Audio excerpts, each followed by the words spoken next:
이번 주도 반도체는 많은 관심을 받았습니다. 핵심이었던 샌디스크의 실적은 좋았습니다. 특히 CEO가 강한 자신감을 보였는데 다 이유가 있었죠.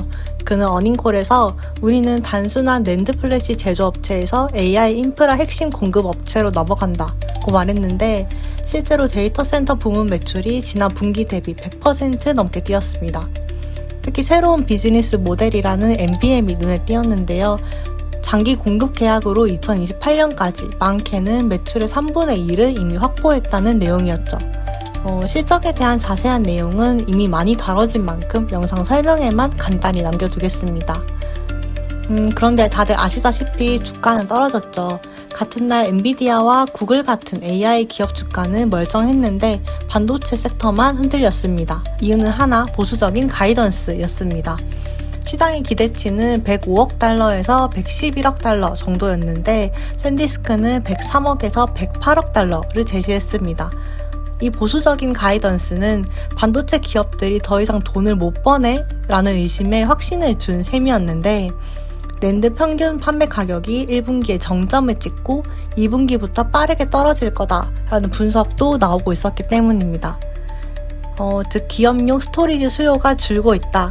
혹은 업황의 저점이 시작됐다라고 판단한 투자자들이 매도에 나선 거죠.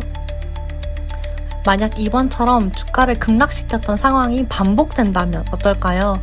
지금 기업은 펩 증설이 2027년 상반기부터 공급에 반영되기 시작해 2028년까지는 공급 부족이 이어질 거라고 보고 있습니다. 그때까지는 비싸게 그리고 많이 팔 수 있다는 뜻이겠죠. 문제는 그 다음입니다. 만약 하이퍼스케일러들이 AI에 쏟아부은 돈을 제대로 회수하지 못하면 캐펙스가 줄어듭니다. 그런데 반도체 공장들은 지금 번 돈으로 이미 공장을 늘리고 있죠. 재고는 쌓이고 가격은 떨어지는 그림이 그려지는 겁니다. 물론 투자와 공장 증설은 예측의 영역이기 때문에 개인 투자자들은 꾸준히 소식을 따라가는 수밖에 없을 겁니다. 그래서 우리가 아마존 CEO나 일론 머스크의 말 한마디 한마디에 귀를 기울이게 되는 거겠죠. 하지만 지금까지 제가 말한 리스크는 모든 반도체 업계에 똑같이 해당하는 내용일 겁니다. 굳이 샌디스크만 얻어맞을 이유는 없죠. 하지만 샌디스크는 웨스턴 디지털에서 작년에 낸드 사업부만 떼어져 나온 회사입니다. 다른 스토리지 라인업 없이 하나의 기술층에서만 끝이 납니다. 그마저도 자체 생산이 아니라 일본 키옥시아와의 조인트 벤처에서 사실상 100% 의존하고 있어서 생산 능력과 투자 결정권이 온전히 자기 손에 있지도 않습니다. 또한 ESSD로 데이터 센터에서 돈을 벌고 있다고는 하나 구체적인 실적은 아직 확인되지 않았죠. 결국 샌디스크는 아직 낸드 사업 하나가 주력입니다. 이 점은 수많은 반도체 기업 중 특히 샌디스크에게만 불리하게 작용할 수 있습니다. 꼭 한 가지 기술에 집중하는 게 꼭 나쁜 건 아닙니다. ASML의 노광 장비처럼 대체 불가능한 기술이라면 오히려 강점이 되기도 하죠. 하지만 낸드는 아쉽게도 기술 격차가 적은 편에 속합니다.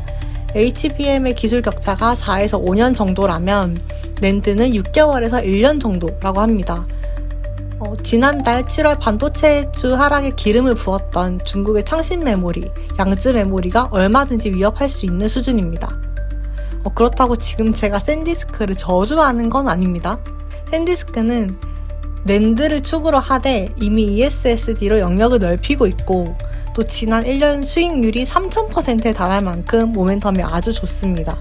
최근에 60억 달러에 달하는 자사주 매입 프로그램까지 승인을 받으면서 총 155억 달러라는 현금을 확보하기도 했죠.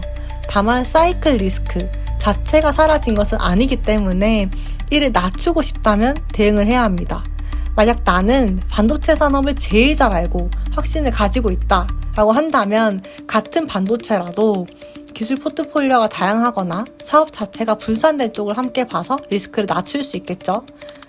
전자의 예로는 SK 하이닉스가 있습니다.